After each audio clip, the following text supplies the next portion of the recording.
ಕರ್ನಾಟಕ ರಾಜ್ಯದ ಮುಖ್ಯಮಂತ್ರಿಗಳಾದ D K Shivakumar ಅವರು ಯಾರೂ ನಿರೀಕ್ಷಣೆ ಮಾಡದ ಬಹುದೊಡ್ಡ ಸಹಾಯವನ್ನು ಯುವಜನರಿಗೆ ಮಾಡಿದ್ದಾರೆ ಎಂದು ಹೇಳಲು ನಾನು ಹರ್ಷಿತನಾಗುತ್ತೇನೆ.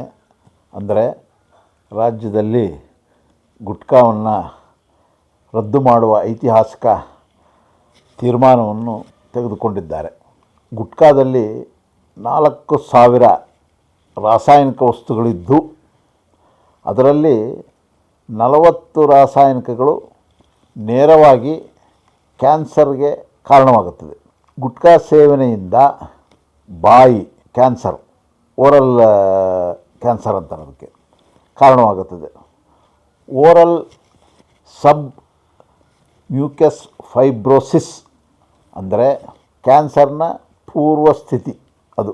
ಇದು ಬಂದರೆ ರೋಗಿಯ ಬಾಯಿ ಒಳಗಿನ ಚರ್ಮ ಗಟ್ಟಿಯಾಗುತ್ತದೆ. ರೋಗಿಗೆ ಬಾಯಿ ತೆರೆಯಲು ಸಾಧ್ಯವಿಲ್ಲ, ಏನು ಆಹಾರ ಸೇವಿಸಲು ಕೂಡ ಆಗುವುದಿಲ್ಲ.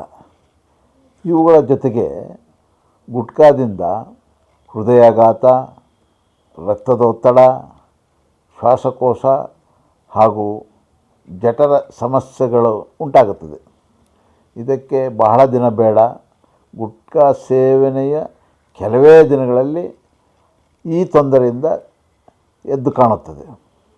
ಇಂದು ಯುವಕರು ಗ್ರಾಮೀಣ ಪ್ರದೇಶದಲ್ಲಿ ಕೂಲಿ ಕೆಲಸ ಮಾಡುವ ಜನರು ಹೆಚ್ಚಿಗೆ ಗುಟ್ಕಾ ಸೇವನೆಯಿಂದಾಗಿ ಅನೇಕ ಆರೋಗ್ಯ ಸಮಸ್ಯೆಗಳನ್ನು ಎದುರಿಸುತ್ತಿರುತ್ತಾರೆ. ನಾವೆಲ್ಲ ನೋಡಿದ್ದೇವೆ. ಈ ಗುಟ್ಕಾ ಉತ್ಪಾದನೆ ಮತ್ತು ಮಾರಾಟ ಲಕ್ಷಾಂತರ ರೂಪಾಯಿಗಳ ವ್ಯವಹಾರವನ್ನು ಒಳಗೊಂಡಿರುತ್ತದೆ. ಆದರೆ ನಮ್ಮ ಮುಖ್ಯಮಂತ್ರಿಗಳು ಯಾವುದೇ ಒತ್ತಡಕ್ಕೆ ಮಣಿಯದೆ, ಯಾರ ಬೆದರಿಕೆಗೂ ಜಗ್ಗದೆ ಇಂದು ಬ್ಯಾನ್ ಮಾಡಿದ್ದಾರೆ. ಅಷ್ಟೇ ಬದ್ಧತೆಯಿಂದ ಅದನ್ನು ಅನುಷ್ಠಾನ ಮಾಡಬೇಕೆಂದು ಅವರಲ್ಲಿ ಇಡೀ ಕರ್ನಾಟಕ ಜನತೆ ಪರವಾಗಿ ಮಾನ್ಯ ಮುಖ್ಯಮಂತ್ರಿಗಳಲ್ಲಿ ನನ್ನ ಸವಿನಯ ಪ್ರಾರ್ಥನೆ.